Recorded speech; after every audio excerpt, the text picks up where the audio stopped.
বর্ষা মৌসুমে পুকুর, খাল, বিল টলটলে পানিতে টইটুম্বুর হয়ে থাকে। আর এই সময়ই মাছেদের পেটে ডিম আসে। বাজারে মাছ কিনতে গেলেই দেখবেন পেট ভর্তি ডিম। মাছও খাওয়া হয়, সেই সাথে মাছের ডিমও পাওয়া যায়। এই সময়ে বাজারে বিভিন্ন ধরনের মাছের ডিম আলাদা করেও কিনতে পাওয়া যায়। আজ আমরা মাছের ডিমের একটা রেসিপি নিয়ে হাজির হয়েছি। আসসালামু আলাইকুম। তাসনিমস মমস কিচেনে আপনাদের সবাইকে ওয়েলকাম। মাছের ডিমে আষ্টা গন্ধটা একটু কড়া থাকে। এটা দূর করার জন্য অনেকেই অনেক রকম মশলা দিয়ে থাকেন, এতে মাছের ডিমটা খেতে ভালো লাগে। আমাদের রেসিপিতে থাকছে মাছের ডিমের সাথে কাঁচা আমড়া। ডিমের পরিমাণ অনুযায়ী আমি 2টা আমড়া নিয়েছি, আর নিয়েছি 6-7টা পটল। পটল কিছুটা পেঁয়াজের কাজ করবে, কারণ মাছের ডিমে একটু বেশি পেঁয়াজ না দিলে ভালো লাগে না। আমি সব কিছু কাটার আগে ভালো করে ধুয়ে নিয়েছি। এবার আমি আমড়াগুলোকে ছিলে নিব, আর গ্রেটারের যে চিকন সাইডটা আছে সেটা দিয়ে কুচিয়ে নিব। আমড়ার গায়ের সবুজ সবুজ অংশটা যেন থাকে, সেজন্য আমি একটু পাতলা করে ছিলে নিব।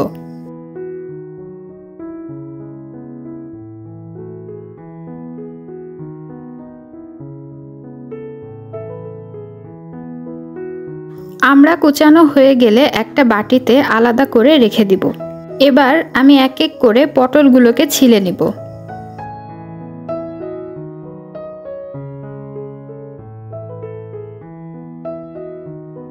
ছেলা হয়ে গেলে 2 ভাগ করে ভেতরের বিচিগুলো সব ফেলে দিব।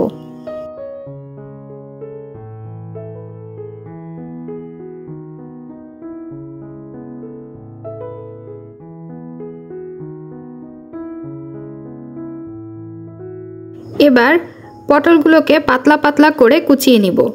কুচানো হয়ে গেলে পটলগুলো আরেকবার ভালো করে ধুয়ে নিব।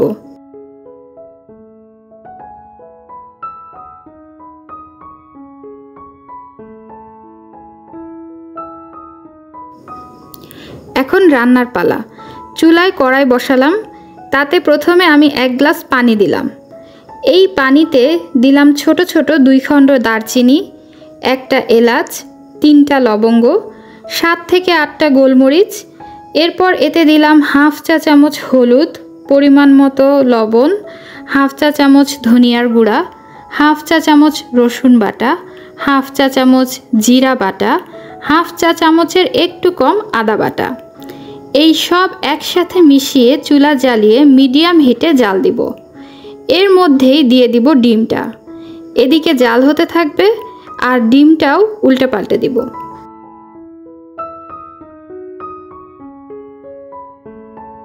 এর মধ্যে দিয়ে দিব পটলগুলো। তারপরে দিব 2টা বড় পেঁয়াজ কুচি করে কেটে নেওয়া, আর দিব 4-5টা কাঁচা ঝাল। এবার ঢেকে দিব। 1 থেকে 2 মিনিট পরেই উল্টে দিতে হবে। নাড়াচাড়া করে দিতে হবে, কারণ ডিম খুব তাড়াতাড়ি জমে যায় এবং তলায় লেগে যায়। নেড়ে চেড়ে ভালো করে পটলের সাথে মিশিয়ে দিতে হবে। আস্তে আস্তে ডিমগুলো একটু ভেঙে ভেঙে দিতে হবে। এবার ঢেকে দিব। এটা সিদ্ধ হতে থাকবে। অন্য চুলায় এটার বাগার তৈরি করব। তার জন্য চুলায় একটা কড়াই চাপালাম, এতে 1/2 কাপ মতো তেল দিলাম।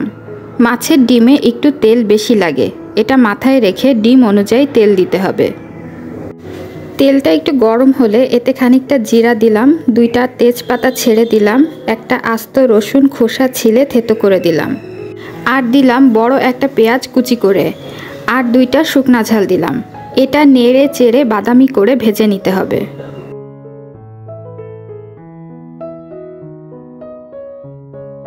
ওইদিকে আমার ডিমের পানি অনেকটাই টেনে এসেছে, কিন্তু এখনও কিছুটা পানি আছে। এই অবস্থায় বাগারটা ঢেলে দিব। এবার এটাকে মিডিয়াম টু লো হিটে সময় নিয়ে নেড়ে চেড়ে ঢেকে রেখে রেখে ভাজতে হবে।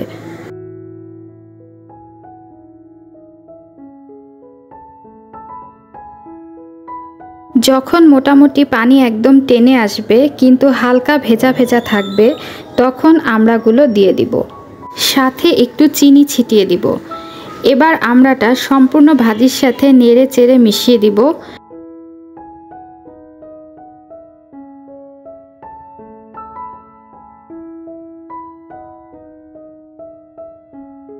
এবার ঢেকে দিব।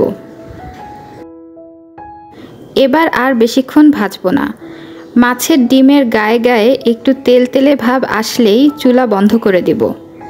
আমড়াটা যেহেতু একটু কাঁচা থাকবে, সেহেতু ভাতের সাথে খেতে কিছুটা সালাদের মতো লাগবে। আমড়া দিয়ে মাছের ডিমের এই রেসিপিটা আশা করছি আপনাদের ভালো লাগবে। এরকম নতুন নতুন রেসিপি পেতে আমাদের সাথেই থাকুন, আমাদের উৎসাহ দিন।